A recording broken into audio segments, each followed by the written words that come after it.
Josh Gibson. His Hall of Fame numbers are staggering, nearly 800 career home runs, blasting baseballs out of ballparks like they were rockets. A skilled defensive catcher, he was a master at handling pitchers, and his powerful arm cut down opponents on the base paths. Josh Gibson's performance on the baseball diamond made Pittsburgh the epicenter of the Negro Leagues. So many legendary tales. If he wasn't the best baseball player of all time, he was clearly the best player never to make the big leagues.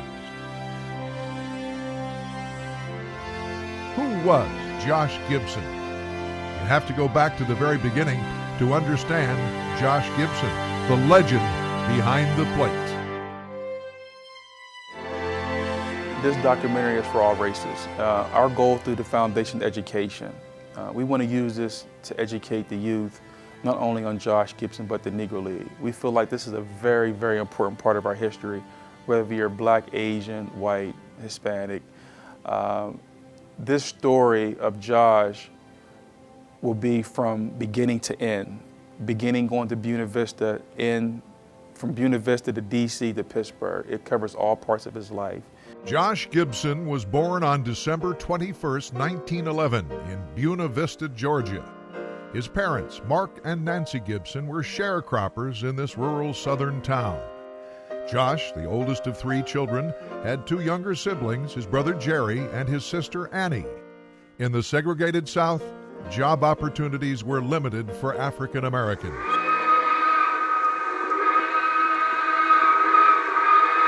The railroad system provided great hope for black families in Buena Vista and throughout the country. By the year 1920, trains were carrying thousands of African American families to northern cities for a new way of life. My grandmother's cousin came first and got the house. And then my grandfather came and he got a job. And then he sent for my mom and my 2 uncles to come. Many of those families in the South found out about the economic opportunities by reading the Pittsburgh Courier newspaper. The black newspaper vigorously pushed for equal rights, and even though the publication was banned in many southern cities, copies were circulated by railmen who distributed the newspaper from city to city. Columnists and reporters detailed the manufacturing jobs, and black men were being hired in the bustling plants and factories. When my grandfather came, he went to work at American Bridge. That's a job he had. When he accumulated enough money, he sent and got the rest of the family. Gibson comes to Pittsburgh as a result of the Great Migration of African Americans out of the South that remakes this country in the early 20th century. His father left Buena Vista, Georgia, where he was a sharecropper, and got a job in one of Carnegie's mills in Pittsburgh, probably a little bit after World War I. 7 years after Mark Gibson and his family hopped the train heading for a better way of life in Pittsburgh, that same Pittsburgh Courier newspaper would help launch the baseball career of Josh Gibson. By 1921, Mark Gibson landed a job at the Carnegie, Illinois Steel Company and settled the family in the vibrant Pleasant Valley neighborhood of Pittsburgh's North Side. Josh enrolled at the Allegheny Pre-Vocational School, where he attended until 9th grade. When the classic game in 1930, when the Pittsburgh Crawfords and the Homestead Grays played for the first time, they had played at Forks Field. Drew a huge crowd. 17,000, 18,000 people for that kind of 2 black teams playing together, you know. And that's when Josh had just made his change from the Sandlot Crawfords to the Homestead Grays. Josh spent lots of time studying the players on Homestead Grays, hanging around the team that grew to be a powerhouse during the 1930 season. Cumberland Posey, the owner of the Grays, inserted Josh into the lineup on July 25th during a game against their rivals, the Kansas City Monarchs. Josh replaced Homestead catcher legend Buck Ewing and remained with the team the rest of the summer. Exuberance, belly-busting laugh, and he always had a lotto winner smile on him. He was just a fun guy to be around. they claim he never ventured a serious moment. He was just jolly good, a jolly giant who liked to play baseball and enjoyed the good life.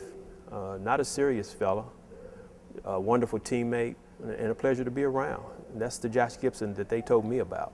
Quiet and reserved, the teenage phenom let his bat do the talking for him, hitting home runs in bunches, helping to carry the Grays to the championship series. But he was just a natural athlete and a natural baseball player, and strong. No idea. He had a record of throwing out batters who tried to steal on him, you know? In September, in a game against the Lincoln Giants at Yankee Stadium, Josh Gibson smashed a home run into the left field bullpen.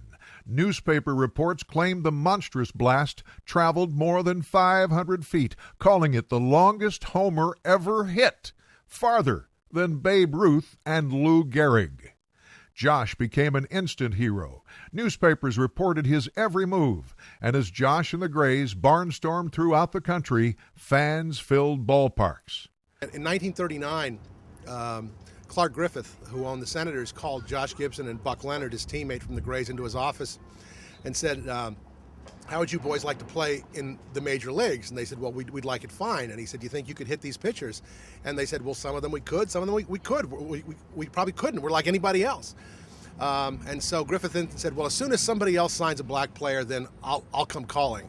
Well, Griffith could have been the pioneer, and had he chosen to just simply take the best players off the roster of the Homestead Grays, Leonard, Gibson, Cool Papa Bell, the Senators would have had a dynasty. Baseball never would have left Washington. They would have been the Yankees of the 50s and 60s.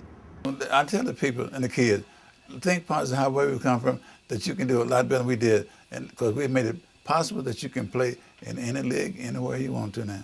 These athletes were so passionate about the game of baseball that they were willing to endure whatever social adversity confronted them as they traveled the highways and byways of our country just to play baseball. And what the Negro Leagues teaches us is very simple.